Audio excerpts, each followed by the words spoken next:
everybody, to our Daily Gun Show. We'll come to you live every weeknight at midnight Eastern, and right now we got sick little puppies. So we got the kennel coughs here, and puppies underneath the blanket here. So let's see, we're starting off pretty much right on time at midnight Eastern. Roy is joining us. Good evening. If anybody else is out there, you can use the comments to be part of the show. Got a bunch of stuff to talk about tonight. We go live every weeknight at midnight Eastern. We're starting season 8. I don't know what episode this is. Episode 1477. So let's get into it. We've got the some links in the description of this video that we can recommend that you can check out. I think what I'll do is bring this over to the side here, bring this up on the screen. And we can screen share a little bit here. All right, so here's the video that we're in right here. Here's the comments for everybody that's showing up live. I'll move the little puppy down underneath here. We can monitor the puppy's sickness. Both the puppies have the kennel cough, even though they both had 2 different kinds of vaccines for the kennel coughs. I came home and they've now got the kennel coughs. So, monitor the petting of the puppy here, and we'll monitor if anybody else says anything besides Roy tonight. All right, going over to the description of the video, we've got a couple of different things happening. Normally I would set these things up at the end of the week to do a weekly wrap up. However, there's a lot of stuff going on right now, and I wanted to get a head start on that, so to speak. So we'll be talking about SHOT Show a little bit tonight. It's the week after SHOT Show 2023. We just had another live conversation this morning with Clover Tack talking about it. We had a conversation in Ghost Tacticals chat talking about it. Toby was live on the Grace Curley 2A Tuesday segment earlier today. And I think I missed a couple other conversations that happened today. And so we'll engage that a little bit. We can tell puppies. Let's bring this up.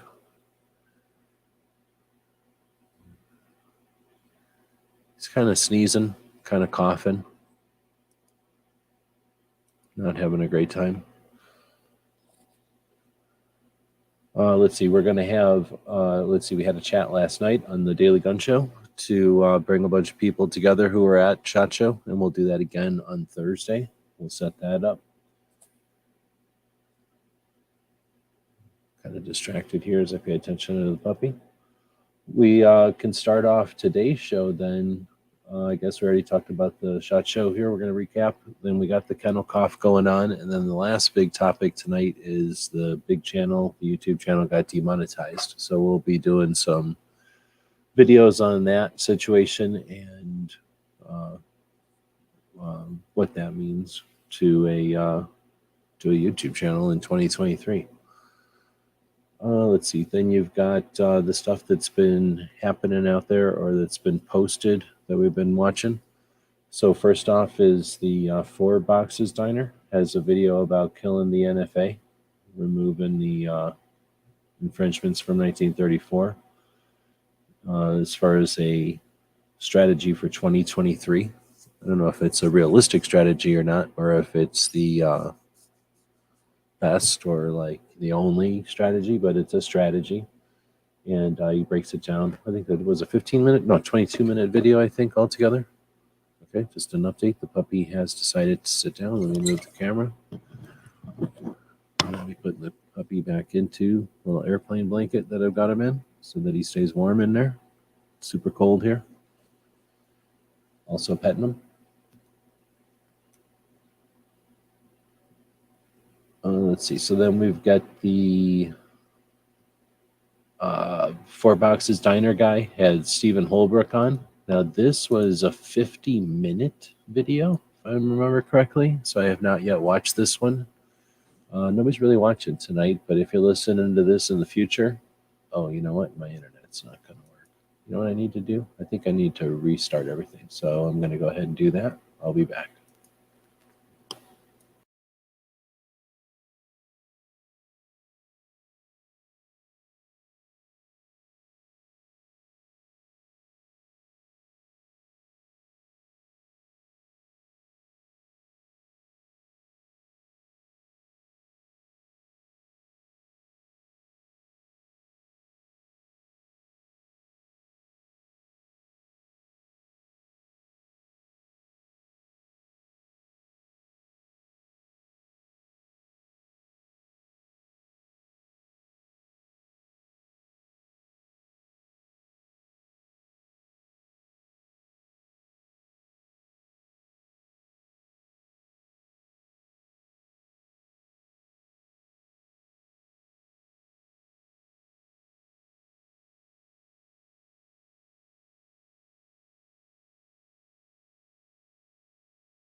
Okay, now we're back.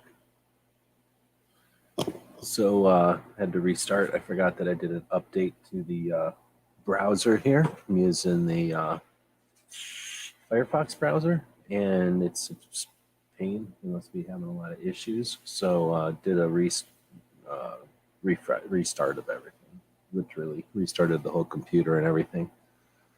Lets all your background running programs kind of start over again.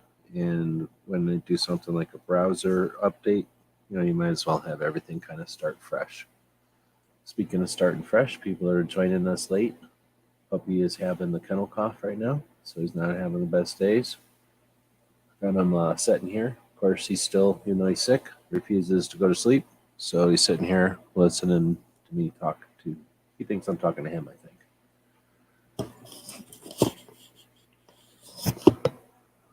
All right, so going back to the description of the video here, what we'll do is bring this up on the other screen. Get ourselves a screen capture going on. Uh-oh, where's he going? Update. He went and sat down.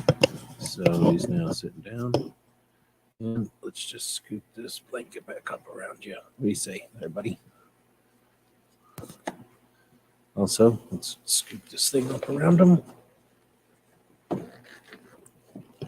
And he's just going to be down inside of here. There you go. He's doing pretty good. His nose was snotting before, and it's not snotting so much anymore. So I figure he's getting better. Okay, so going back to the description of this video. So here's the thing. This is lame. It's not that easy to read or whatever. So what we're going to do is, actually, if I grab it from here, grab an abbreviated links potentially. So I think I'm going to edit this video Then we're going to get the actual description of the video.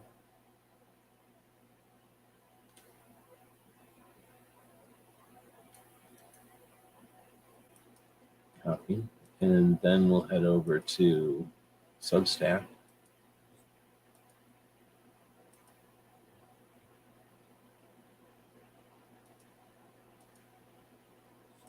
We'll go to the dashboard and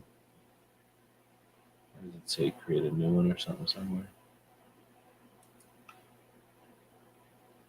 Come on, somewhere it'll say make a new one.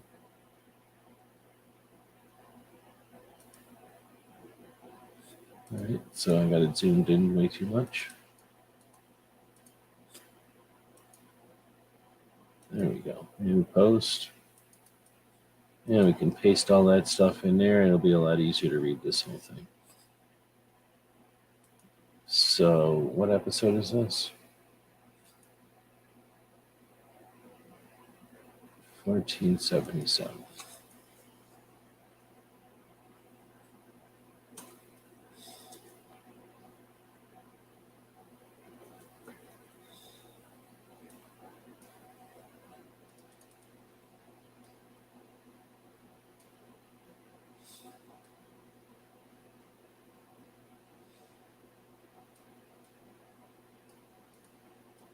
All right, so I guess I got a weird title going on somewhere, and it's being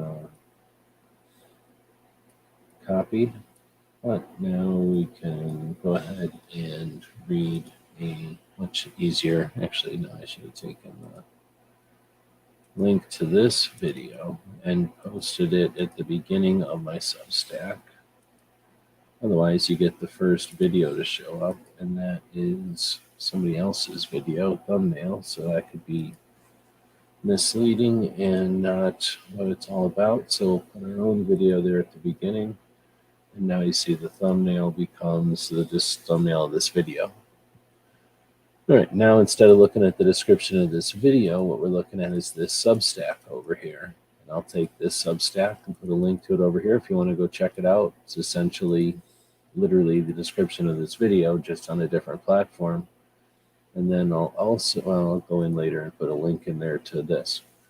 So what we're talking about tonight, again, kind of restarting here at the 15-minute mark. Let's act like the beginning of this never happened. Let's just act like we're starting right now. We're going to be talking about SHOT Show a little bit. Depending on how many people show up and watch this thing live, we might talk about SHOT Show a lot, right? Then we're going to be talking about kennel cough, because both of the puppies right now are suffering from kennel cough. As you can see, puppy number one, the littlest one, is over here sleeping underneath a pile of blankets. The other puppy is not having a good time, also sleeping. We also got demonetized on the big channel, so that sucks. So we're going to try to use the opportunity to explain what it's like to lose, the ability to do stuff like super chats, mostly because we didn't really get a lot of income from the videos. That's why it's annoying that they would bother to do it. But just try to make a silver lining out of that lightning strike, and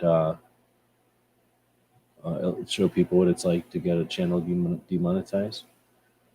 Let's see. So then we get the Four Boxes Diner talking about getting rid of the NFA. Interesting video worth checking out. And I think this is where we got to before, having Stephen Hallbrook, researcher and author, on with the Three Boxes Diner, I guess. I'm looking forward to checking that one out. Now, over at SHOT Show, you had quite a number of things happen, and one of them was Craig DeLuz had, this is Craig here, by the way, had a mobile rig going. He also had a table set up for interviewing people, sort of right at the end of Media Row. And Media Row is like a section of the hallway at the beginning or the front side of SHOT Show, technically on the very north end of SHOT Show. In the big building at the Sands Convention Center, there's sort of a giant hallway, and they take a section of that hallway that's actually not used very often by anybody because it's not really, it's out of the way. And they section that section off. You can see it's called Media Zone or Media Row. And the idea is the media has a quiet section that's accessible and fairly convenient to set up shop. And they'll have I don't know, like let's say the size of a small booth for each podcast that gets a spot on Media Row. So Craig DeLuz was set up at the very end of it, right by these doors. So what you end up with is the background of a bunch of people cutting through those doors there. You get kind of a sampling of the people that are at SHOT Show walking around. But he's interviewing different people. So he interviews Cody from Firearms Policy Coalition, KD from No Other Choice, Lara Smith from the Liberal Gun Club, Tony Simon for The Second Is For Everyone, Steve Willeford, who's going around on a speaking tour for Gun Owners in America from that Texas situation. You got Matt Mallory from Meet the Pressers, Tia from Holster Up, and then John Lott and Holly Sullivan from Crime Prevention Research Center. So SHOT Show not being very political or not being very Second Amendment focused, it's awesome to see this Firearms Policy Coalition podcast focusing on and representing a really good section of the Second Amendment stuff that was there. So thanks to the Firearms Policy Coalition for doing that, and not necessarily making it a big deal, but also making the Second Amendment presence focused on. All right, so going down from there, you had the Liberal Gun Club had a booth set up there, and they were going around and interviewing people. So this is the Liberal Gun Club, Lara Smith talking with Jake from Walk the Talk America at SHOT Show. A focus on suicide prevention, mental health awareness, and some of the issues that can be championed and supported in order to create awareness about mental health and prevention of suicide. Those efforts are louder than ever and more encompassing than ever. Not quite as loud as they need to be, for sure, but at least not getting quieter at SHOT Show. See gizzards out there chatting in live. Thanks for joining. Let's see. Then we have going away from SHOT Show, if everyone was okay with that. We get Matt from Gun for Hire, range just outside of New York City in New Jersey, who was the first one to get CCW in New Jersey. So I think he had posted some videos on the process and everything. And then this says Matt gets his carry permit, new application, and application process part 5. So interesting to see the progress and the ordeal of exercising a right in New Jersey, and a newly opened up ability. Let's see. So Toby from Cape Gunworks had a quick video over on the Cape Gunworks channel talking about some of the items over at the shop. It was always fun to watch because things that are current or on display, don't always stay that way. Also get a glimpse of what the shop looks like and how it's all set up. You've got Sandhills hanging out at the Nebraska Deer and Game Expo. This is from a few days ago, I believe.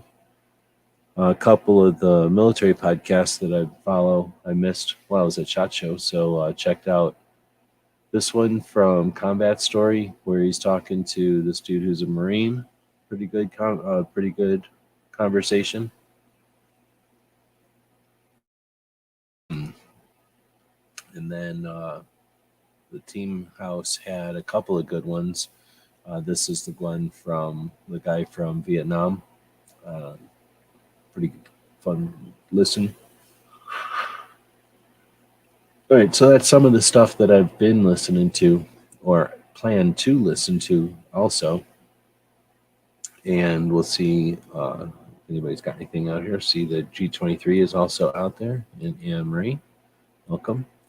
So I'm going to go through and What was I going to do with SHOT Show stuff today?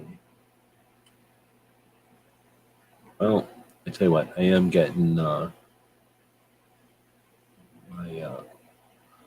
concentration's getting wailed on, so I'm guessing that means even though I've been drinking a bunch of coffee, I'm not winning the battle with staying awake.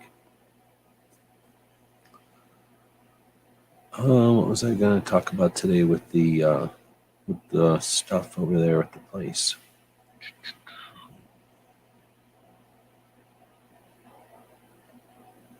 Nope, that's what's happening. I'm forgetting. So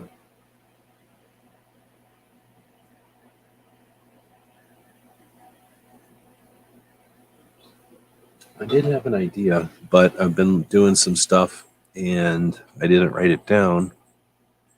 I assumed I would remember, I guess. And it's not happening.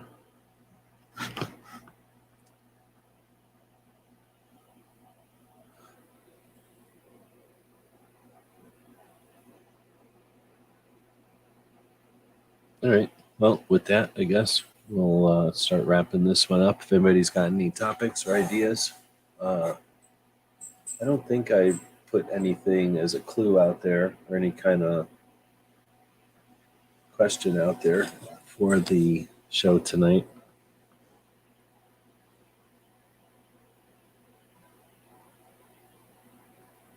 Yeah. So I'll probably come up with something better tomorrow and actually write the topic into the description of the video or something. Kind of distracted, I guess, with the pups today and doing a couple of projects here.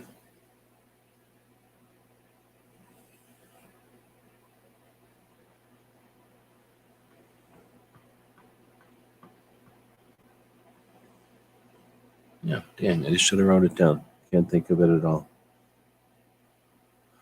More than likely, I'll remember it as soon as I shut everything down. Since Gizzard's out there, we'll talk about knives for a second. Oh, okay. Emery has a great question. Awesome. Okay, got a couple of questions coming in. So I'm going to hit the knives thing first. So I got something like just a lot of knife videos at SHOT Show this year. And essentially just horked off of what Gizzard does. And going around and filming those videos, I played with a lot of knives.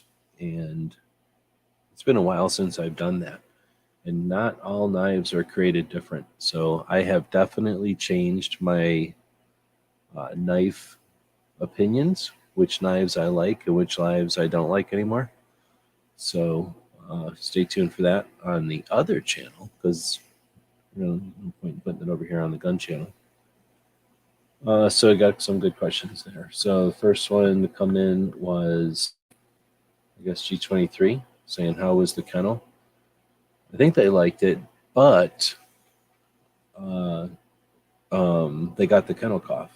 So I think they enjoyed being there, but they got the kennel cough.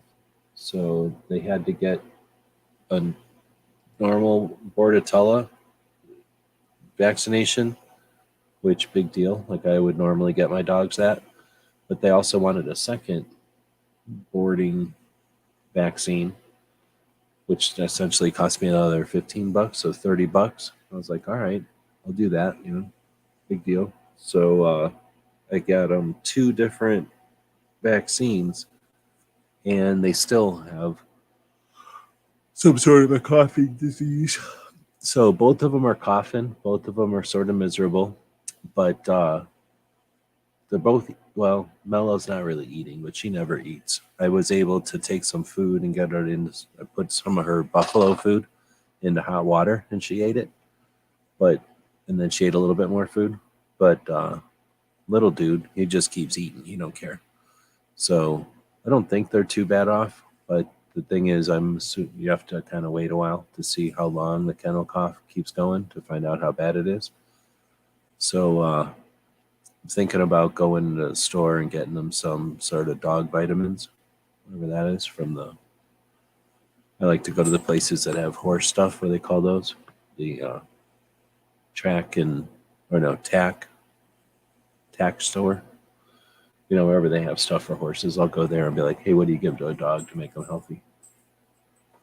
Buy some of that and give it to them. But otherwise, I think they like the place. I've got video of them getting out of there and how they said they were so good. Then Amory is asking a question. What is a tax stamp? I'm still learning. Right. So I saw you said, sorry. Don't say sorry about asking questions. For one, that's why we go live. At least I go live so that I can address stuff that's interesting to people, because otherwise we have to present stuff in a produced video and it's going to be interesting to me, but that doesn't make it interesting to anybody else. So thanks for asking the questions. And so as far as the tax stamp, that has to do with the 1934 National Firearms Act. And it said that if you wanted to own certain types of firearms, and they created some definitions at a national level. So they created some definitions and said, if you want to own guns with this definition or that definition, then you have to apply for a stamp, pay a tax, actually, and register the firearm. So when you register the firearm, they issue you this tax stamp. So when you pay the tax on this firearm to register it, they issue you this tax stamp. And that's technically what they do, like literally. So you'll fill out either a Form 1 when you create something. So let's say you decide, I'm going to build something, and it's going to be a regular pistol for whatever reason. I'm going to just build a pistol. Well, you can go ahead and do that all day. But if you want to build a pistol that has a stock on it, now that would be a firearm with a barrel less than 16 inches that's designed to be fired from the shoulder. And that would fit the definition of a short-barreled rifle. So in order to build a short-barrel rifle, you'd have to create a Form 1 or fill out a Form 1, send that to the ATF and say, hey, I'm planning to build this firearm, and it's going to have this characteristics, and that makes it an SBR. And I understand that's going to cost $200 to be registered. So here's $200. Here's the information about it, please. And then they go, okay, let's throw that in a giant pile. And eventually they pay some people. It used to be in West Virginia. I think it might not be in West Virginia anymore, but they essentially hire a bunch of office people, office temps, and they go through and essentially rubber stamp. You know, they file fill out, request, whatever it would be, do a background check on everybody who gets involved with the registration of the gun. And then once they've decided that the person is law-abiding, who is creating the firearm, then they issue the stamp, and you literally get your form back with a stamp on it. And they're canceled, right? Like they write something on the stamp, if I remember right. So it's just technically an indication that you've paid a tax on an NFA item. Usually when we're talking about guns, that's what a tax stamp is. Now there's a couple of other things that'll get you a stamp, but those are typically not what we're talking about with a tax stamp. When you're talking about a tax stamp, you've either got a $200 stamp or a $5 stamp. And for whatever dumb reason, short barrel rifles, short barrel shotguns, destructive devices, which are essentially things with big barrels, like big things that are bigger than shotguns, grenade launchers and things like that. And then pretty much everything except for any other weapons, which is a class. Most all of them are $200 taxes, and then those AOWs, for whatever reason, are only $5. Everything else is $200. So there's technically two different tax stamps for NFA items. The AOW $5 one, and then the other. I guess I was saying that you can fill out a Form 1 if you're going to create a firearm from scratch or from a kit or something. And if you're going to buy a firearm from somebody else that's an NFA item, then you would use a Form 4, and that Form 4 would be, this gun exists and I'm transferring it from this person to this person, and when we transfer it, we pay a $200 tax, and the new tax stamp that you get as the new possessor would be the tax, or would be the indication that you paid that transfer tax. It's a new way to tax us.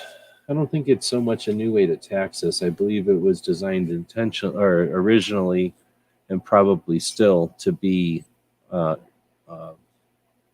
onerous, is that the right word? Like an annoying step to make owning these guns a pain in the butt, and make it cost a lot, but also be a process that people didn't want to deal with. So they understood that some people were going to deal with it no matter what, and that they could make it process almost anything. But if they made the process annoying and expensive, fewer people would participate. So, with the political agenda, they made it super annoying and expensive. But what happens is, over the years, the tax remained the same and inflation changed. So now that $200 is less of a financial burden, but it's still every bit as much as a bureaucratic burden and infringement, and a massive barrier to entry. I mean, it creates confusion and cost, and keeps people from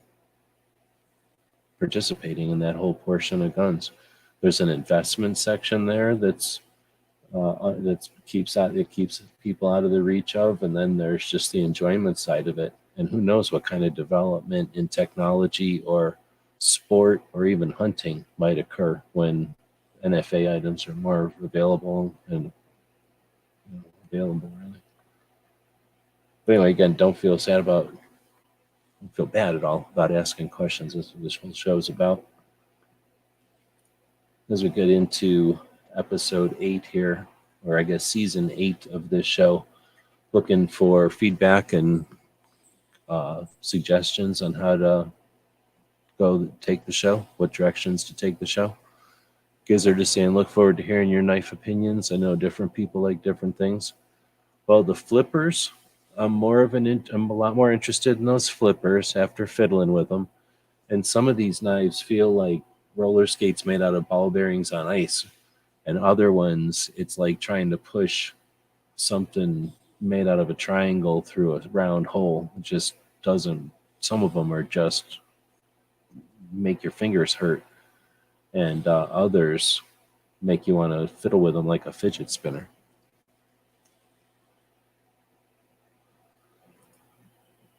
And get people on the well, remember, the guns are on the registry, and then for a long time we had what was things called, trusts, that allowed people to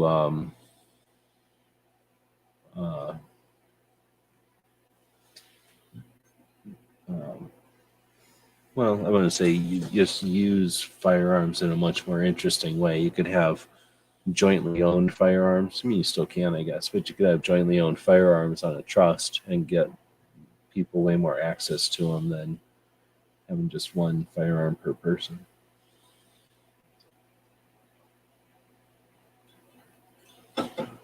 Wesley's talking about Rumble. Rumble's all right, but it's not perfect for sure. And, we're on Rumble, same address we are everywhere. Just go over there and type in gun websites, I guess. My issues with Rumble have to do with the lack of, what's the word, like being able to do stuff over here as far as setting up your channel. But we do have 110 people who found us over here already. And I don't know if it'll tell us how many. How do we get to, is this the page? See, the page is kind of lame. So I guess it's just Rumble C on websites. Yeah, Gizzard put it in there, thanks. But it's, it's just no frills. Like, you can't type nothing. Is there a way to comment or whatever? So we got AR Guns over there, Clover's over there, Honda's over there, Gabby Franco, Gizzard, of course. Let's give Gizzard's his channel.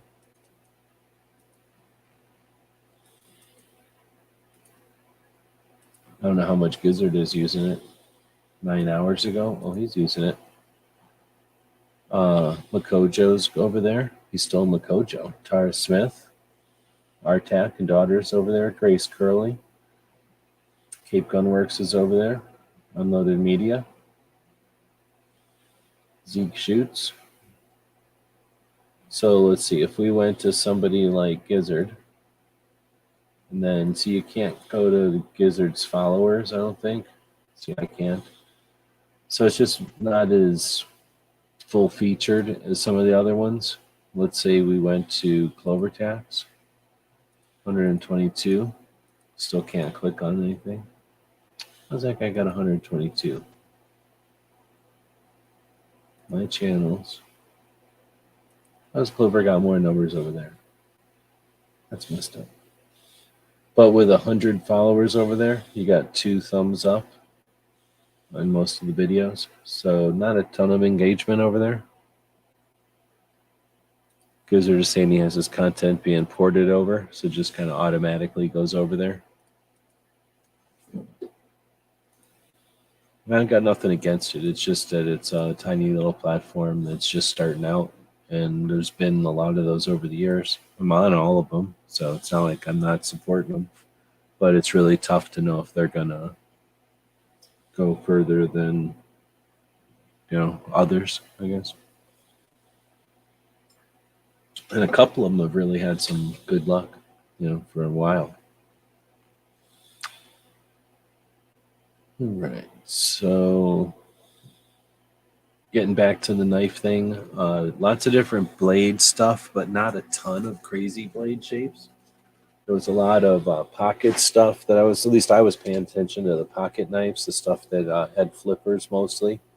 And I was limited to exclusively knives I could just fiddle with. I didn't go to anybody who had their knives in a case or under glass, or that I had to do anything. It was all the companies where I could just walk up and start fiddling with them, and nobody cared. So that limited to Buck, Elmar, Gerber, Savidi,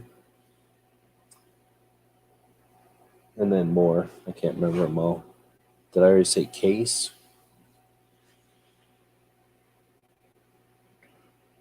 And then more than that, some stuff downstairs.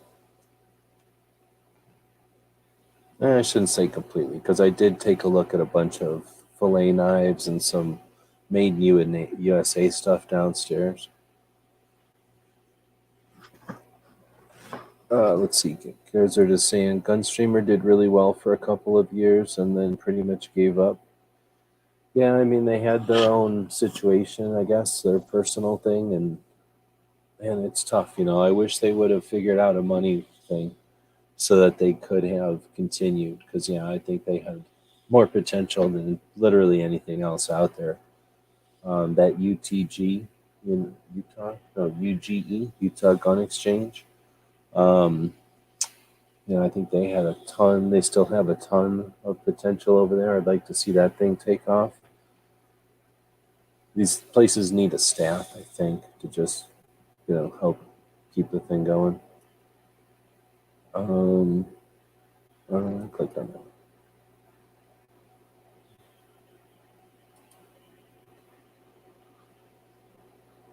Another question. So I was having a debate with my spouse about my first EDC. I wanted a Glock.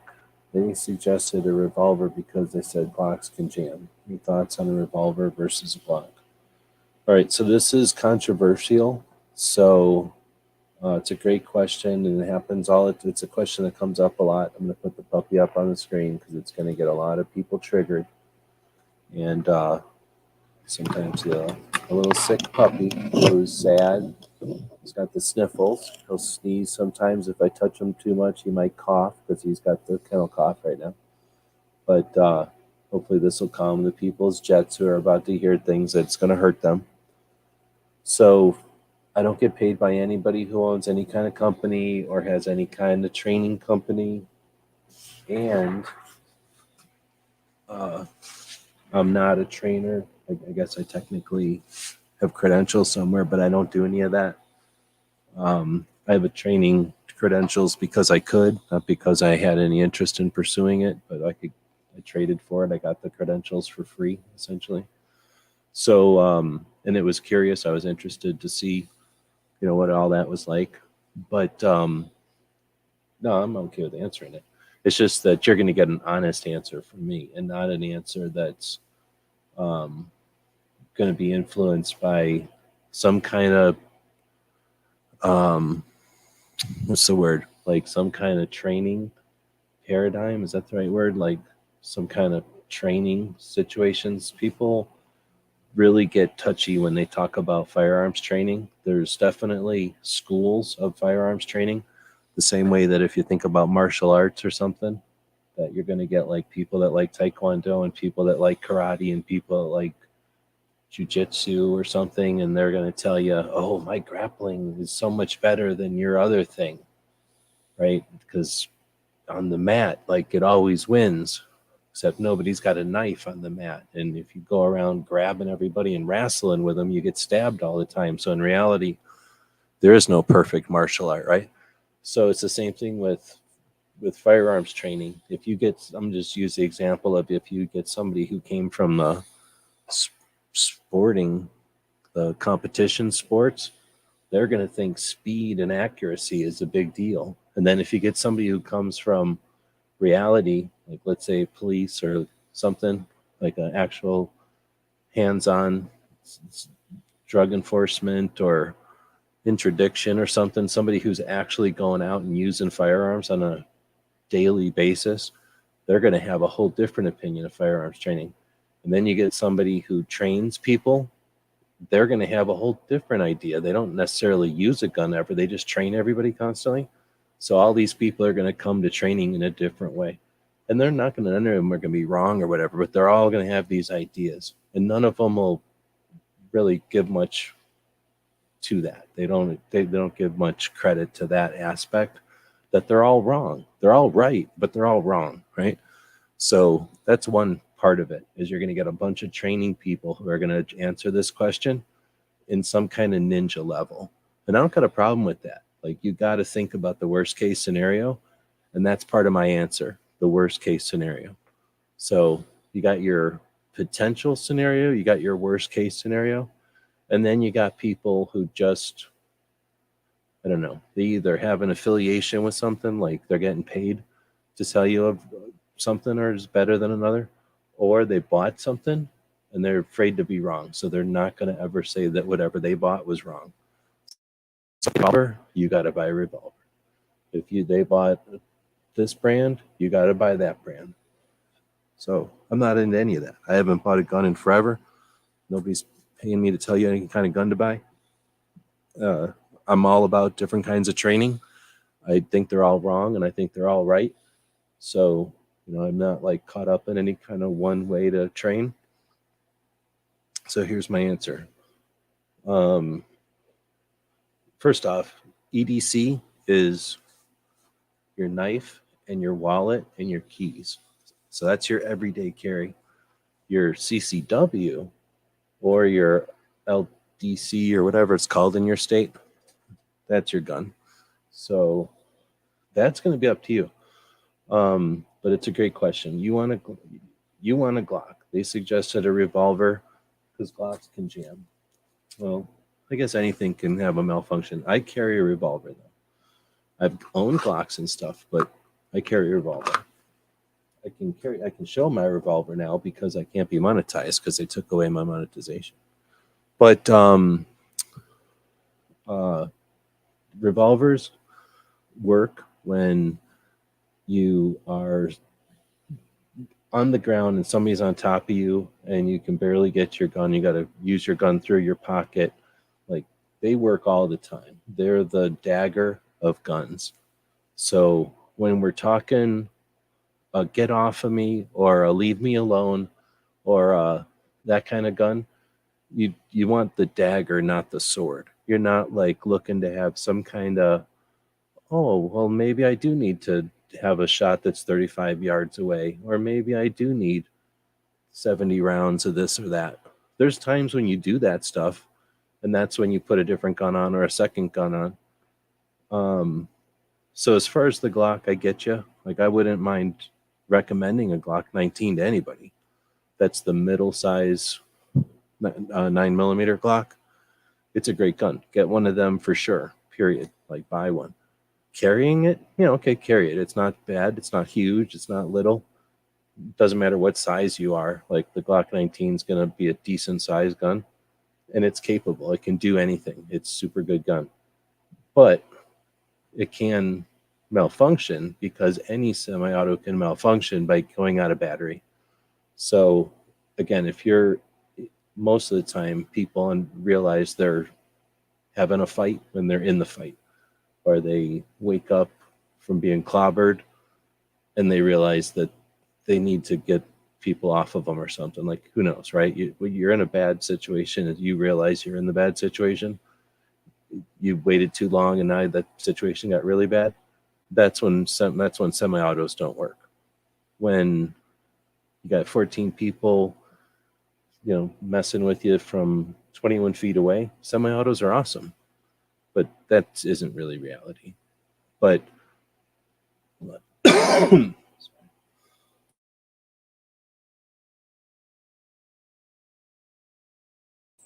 got a coughing fit. You can carry a revolver all the time, period. I carry this revolver all the time, period. It's just always there.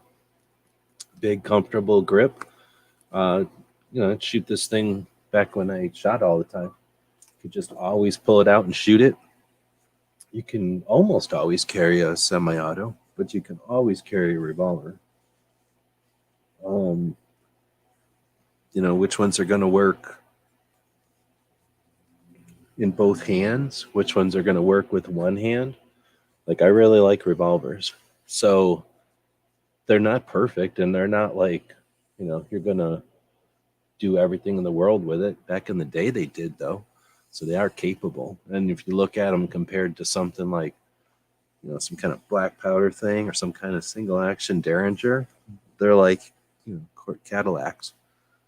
But you got to also, I don't ever pay attention to people who don't get their guns dirty, who don't get their guns dusty and like keep them in their pockets and stuff, because they're just treating them too fancy. And in reality, Murphy's Law, right? Like, in reality, the best laid plans don't happen. As far as revolvers, then, I go with, I think you're asking what kind is this one. This one is a LCR, so a Ruger in double action. This one's in 357, but you can get them in different calibers, 38. I think they make them in 32 even, and then 22 Magnum. But you got a pretty comfortable grip, pretty smooth, so it's easy to pull in and out of the pocket. This is in a Safariland holster, which is a Kydex with a suede on the outside. But I'd say a double action, meaning no hammer on it. And it's not made for target shooting. You can target shoot with it, I guess. I have shot it a bunch, but it's not something that you would go to the store and think, oh, I want to go target shooting on the weekends, I'm going to buy that gun. That's just for, it's really for carrying around. And then, it technically has sights on it and stuff. But it's a polymer one, so it's got polymer and metal. And I think that takes away some of the recoil. It's been a long time since I've been doing any comparisons with it. But some of the small revolvers, the difficulty is they are like catching a baseball bat or a tire iron. They are not fun to shoot. And that's why a lot of people say girls can't shoot them. Oh, girls have too delicate a wrist. They can't shoot a 38 revolver. Oh, girls are too tender. Like, they can't handle doing anything difficult. So bullshit, because our grandmas all grew up shooting those things. They went through World War II shooting them at Nazis and stuff and winning. So the idea that a girl can't shoot a revolver is crazy. Girls can rack slides and stuff, but That doesn't matter. Slides still get jammed up all the time. The thing is that nobody ever shoots their guns, ever. So, you know what I mean? Like, there's potentially all these situations where firearms are used to prevent crime, but 99% of those are brandishing. And it doesn't matter what it is. It's the confidence of the firearm being the great equalizer that allows the would-be victim to stand up to the criminal. And then that is what makes the criminal run away. So the gun was an integral part of that, but the operation of the gun wasn't a factor. And that's the reality. So carrying it around is the big thing. Having the state of mind or whatever, the mindset is really the big thing. Being willing and able to bring that thing into play is the big thing. But all the nuance and all the like wargaming and strategy is marketing and BS. So find what you like, what you dig, and buy it, realizing that, I mean, you never bought one pair of shoes and went, okay, this is the only pair of shoes I'm ever buying. I might replace it with another pair of shoes when they wear out, but this is the only pair of shoes I'm ever buying. That didn't happen. You bought a vehicle probably. You weren't like, okay, this is the only vehicle I'm ever buying. More than likely, you bought another one or a different one for different things. You may have think of anything that you know, oh, I like eating this kind of pizza. I'm never going to buy another kind of pizza again. It just doesn't happen. So if you think you're going to buy a gun and go, okay, this is the only kind of gun I'm buying again, it's just not the fact. It's just not the way we are in the United States. So whatever it is you buy, you're going to be buying another one. So the real question is, which gun should I buy first? And I'm going to still say a revolver, a small J-frame-ish size revolver. Now, Colt has a, I mean, I don't even Colt makes small guns, so I don't think Colt's even an issue. But when you're talking small guns like this, Colt goes kind of, you have to, pull backwards on a Colt. And it just doesn't make any sense to have to pull backwards. Most people have to readjust their hands. Rugers, you push a button. Most people don't have to readjust their hands to push the button. This is to drop the cylinder out, right? And then Smith & Wesson's, you push forward, which is genius. So almost nobody has to readjust their hands. So for some brands, you're going to have to readjust your hands in order to open the cylinder. And that's just ridiculous. So that's one thing that I look at, is one that you're going to be pushing forward. And then, I don't know, the rest of it is just going to be whether or not you believe the hype about the brand. I would recommend,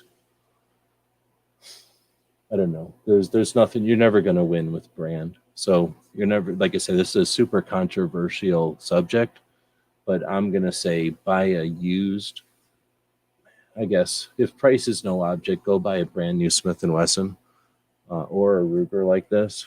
But if price is an issue, then go buy a used Smith & Wesson. And then start from there. And then once you're comfortable carrying around a revolver in your pocket, then everything else is easy from there. But then get that 19 and start carrying it around, and then you're going to go, this is way too big. Unless you're huge, then, I shouldn't say huge, unless you're a larger person.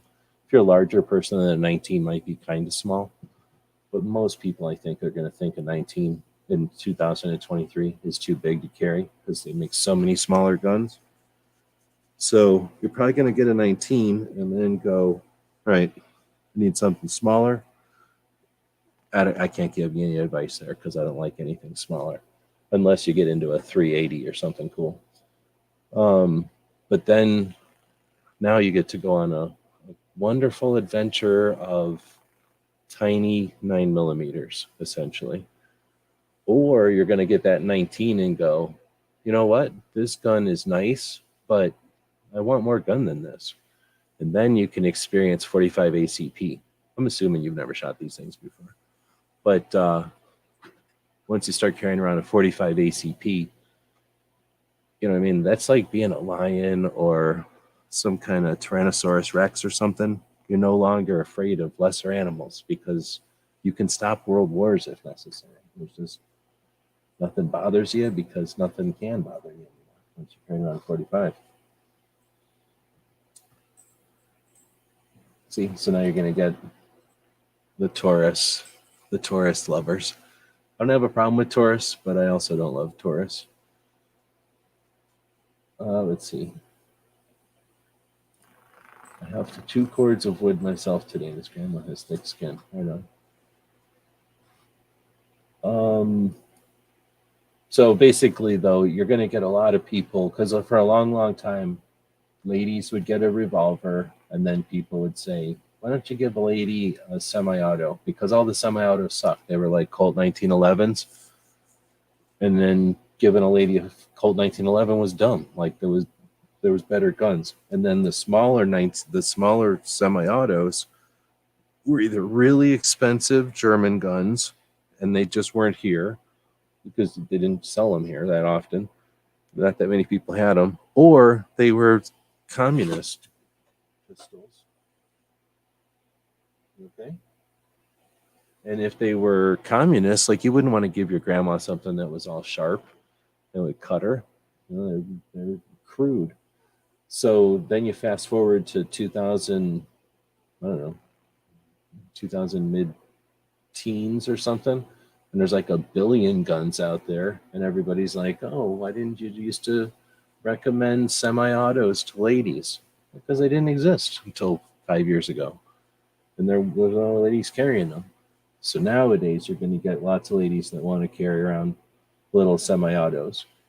But again, nobody gets into fights and nobody gets into gunfights for sure, and nobody's taking a look at bad gunfights. They only look at the ones that people can walk away victorious from.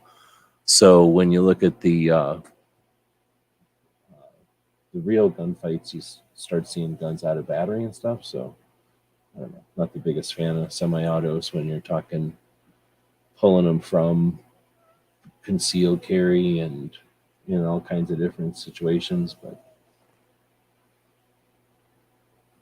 yeah. Crump is out there. Good evening. Haven't seen Crump around for a while. Was there any other questions besides that one? I kind of went off on that one for a bit. I know that Crump uses, this John Crump, he uses locals and mines, I believe. So I'm going to go over and take a look at locals.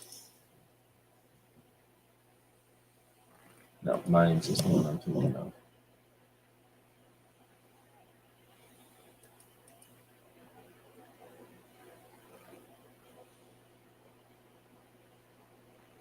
There's one from Rob from Tusk.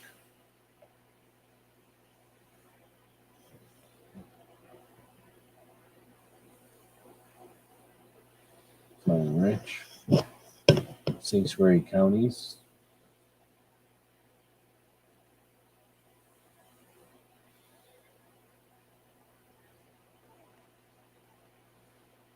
It's like Mines is having some sort of a Mines Fest.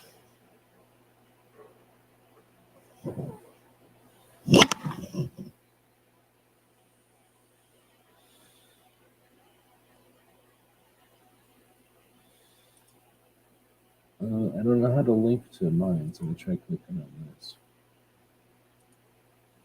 Okay, I guess this is how you link to it.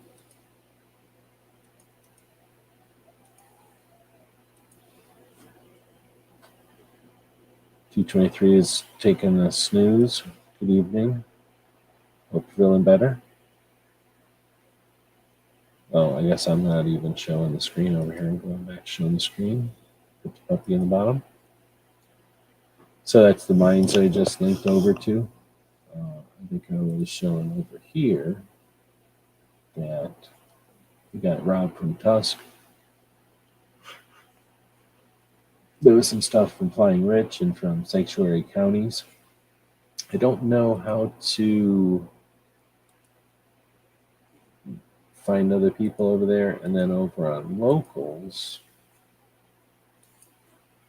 is that the one that comes on more? One of them, you click over here.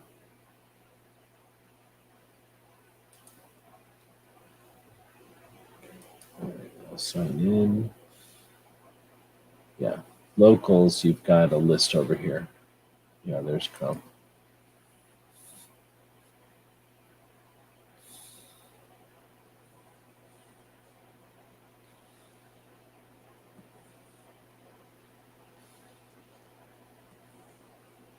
So I'm probably going to be posting some more stuff over here now that I've got kind of the slap from YouTube for, I don't know what, probably doing something back in the day because I haven't really done anything with videos lately. But it's always a reality check when they yank a permission or yank a community strike or whatever they call it on you. So go check out some of these other platforms and see how they are. Check the viability of them and the usefulness of them, effectiveness, I guess, of them. All right, well, we brought this one out to be an hour. I still feel like I had something else to talk about with SHOT Show tonight that we hadn't really addressed on the other shows. That was the whole point. And something that I don't think it was worth bringing a bunch of people in to chat about because it's probably something from, man, was it something with the phones? Man, it might have been something with the phones. Anyway, I did have something. I'll probably think of it 5 minutes after I end the show here tonight. But I already have a couple of yawns in, and we've hit the hour mark. So I do appreciate Anne Marie for dropping some questions in there. Ada Crump, Wesley, G23 for joining us tonight. Gizzard was out there as well. And I feel like Roy was out there. I want to thank everybody who's been purchasing stuff over at the Gear website store over the last week or so. Definitely a lot of stuff going out with the Free Patch Friday stuff. We'll be relying on the store even more than in the past. We are planning on having some new things over at the store. So it'll be more of an actual store. I chatted with some people over at SHOT Show. It's always fun to do, but you know, as the store gets larger and does its thing, I might actually, or I am going to be bringing some things in. We'll see. It's surprisingly low minimum orders sometimes. I guess it has something to do with the nature of the way things can be shipped and purchased nowadays. You don't need to do, back in the old days, if you wanted to buy something wholesale, you'd have to buy, you know, like 100 of them or $100,000 of them or something. Now you can, there's some places you can hook up to get reseller things or to grab stuff at a good price by buying just a couple. So we might be trying some experiments over at the store. We'll be mentioning that on this show for sure. Let's see. I appreciate everything. I need to take my out and go to bed. Hopefully the puppies feel better. You know, listen, the show, thank you for that. If you've been listening, he may have sneezed a couple of times during the show, but you know, it's hard to gauge. Maybe I should start making little tick marks on a piece of paper or something, but he hasn't had like a coughing fit. And I noticed that, you know, when I pick him up and put him down, that's when it happens more than anything. So I'm sure it's, or I'm thinking it's in passing or at the end of his infection or whatever it is. But according to the internet, it's not uncommon for him to get a coughing infection from boarding with other dogs, and they were certainly in a, I don't know what you call that, like a environment where a bunch of dogs were near each other using common areas and stuff. So I haven't had to deal with it before, but maybe I was just lucky.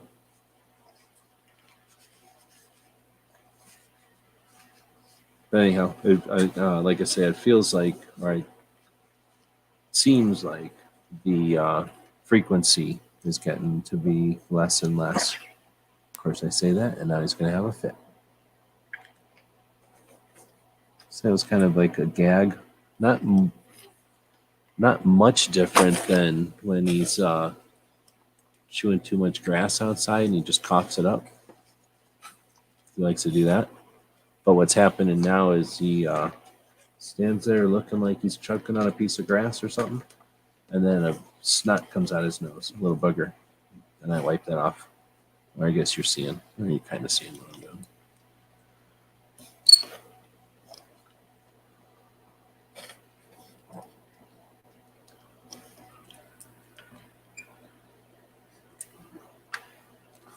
And he kind of sits there breathing with his mouth open all the time now because he can't breathe out of his nose, I guess.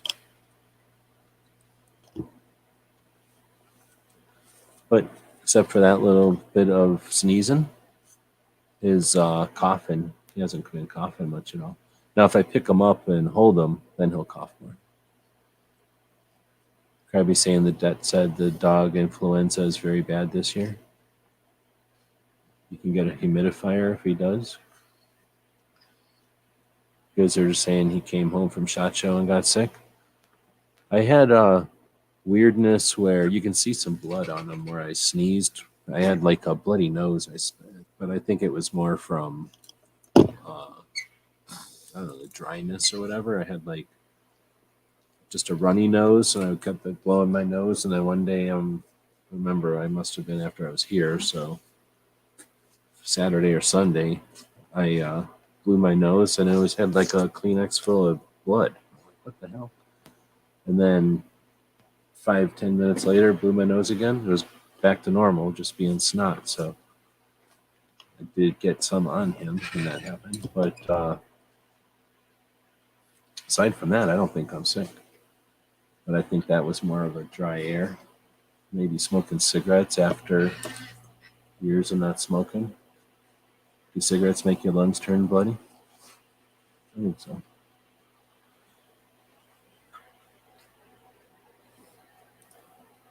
But sorry to hear that. It sounds like a couple of people got sick when they got home.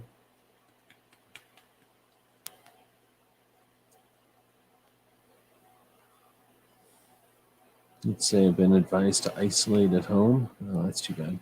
That's what we're doing with this guy, though. I kind of want to take him out walking. But I also don't want him to overexert his lungs too much. He's only got little baby lungs, little tiny lungs. I figure his lungs must be about this size inside of there. All right, well, he's giving me the cold shoulder, and then I'm going to take that as a cue to end this thing. There's Hillbilly up. Good evening. So thanks again for joining us for the live portion. Hillbilly up, you just missed the end here. Or I guess you got here just for the end, but thanks for joining in. We'll throw another thank you to Foss for making this cool Gear Websites promo that we've been using. Stay tuned for better intros and outros as I have some time to dig into the software. We'll probably do that live as a workshop over on the Gear channel. So sorry the dog's being so rude, but he's sick. He's now saying goodbye to everybody, and we'll be back to pick you up later.